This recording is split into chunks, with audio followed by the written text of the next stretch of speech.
Ici, on est dans les caves des tanneurs. C'est notre laboratoire expérimental pour lancer notre phase de production de culture de chlorote sur base de marc de café. Voilà, on a plusieurs produits qu'on aimerait proposer, on a plusieurs ressources qui sont disponibles et l'idée c'était un peu d'apporter une réflexion par rapport à ça, voir quel équilibre est idéal dans notre projet d'entreprise. Nos besoins c'était apporter une réflexion par rapport à notre modèle économique et c'est ce qu'on a mis en place avec le programme Resilient Web. Pour le consommateur, c'est encore parfait, mais naturellement pour le magasin, lui il n'en veut plus, c'est trop court. Et c'est avec ces produits-là qu'on aimerait bien faire quelque chose autre que simplement les jeter. La problématique des plats préparés, c'est que ce sont des plats préparés ultra frais, mais on est toujours obligé de garantir au moins 7 jours pour le magasin. Quand on a dépassé les 7 jours, le produit est toujours bon, on peut toujours le manger, mais on ne peut plus le vendre. Et qu'est-ce qu'on fait avec ces produits? Jusqu'à présent, on les jetait parce qu'on n'avait pas d'autres alternatives. Avant qu'on démarre le dossier avec Resilient Web, on avait 1 tonne de produits de plats préparés à jeter par semaine.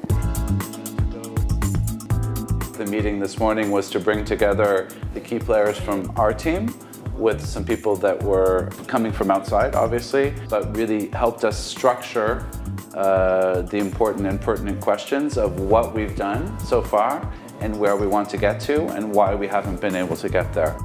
Resilient Web was launched in 2012 on the initiative of Brussels Environment. This project offers a free strategic support to small and medium-sized businesses of the food, construction and hospitality sectors. Thanks to personalized support, Resilient Web makes your company more effective, increase your visibility and helps you to anticipate the market changes and adapt to them. This personalized support is based on a series of individual coaching sessions supervised by specialists in sustainability and management. 42 companies already participate in this European program, and 63 workshops have taken place in the south of England, north of France, Luxembourg and Brussels.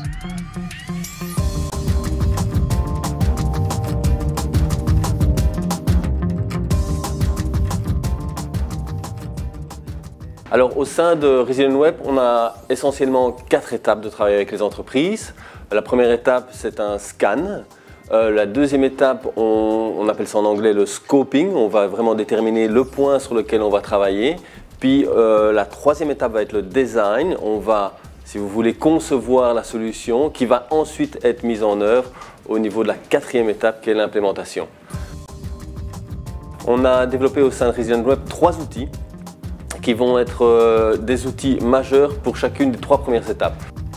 On a mis au point une série de cartes qui vont être travaillées avec le Business Model Canva pour vraiment déterminer, scoper si vous voulez, le point de travail essentiel. Alors on a mis en place plusieurs réunions de travail, discuter du Business Model Canva, donc c'est l'outil qui est utilisé pour apporter cette réflexion sur le modèle économique, comment modéliser notre système en fait.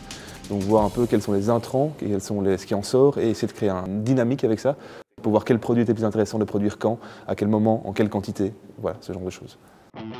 Le travail qu'on a fait, c'était vraiment s'attaquer au métier du traiteur.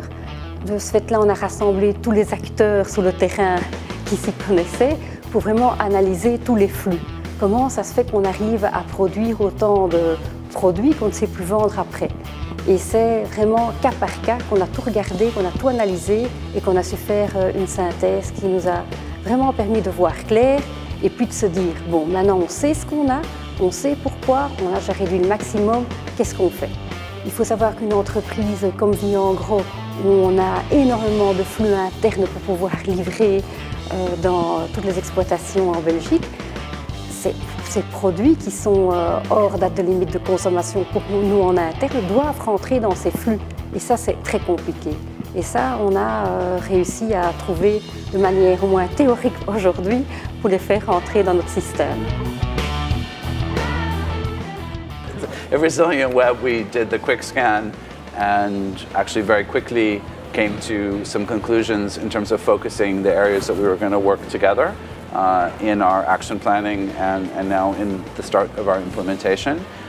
So one of those 3 areas that we decided to focus on was communication.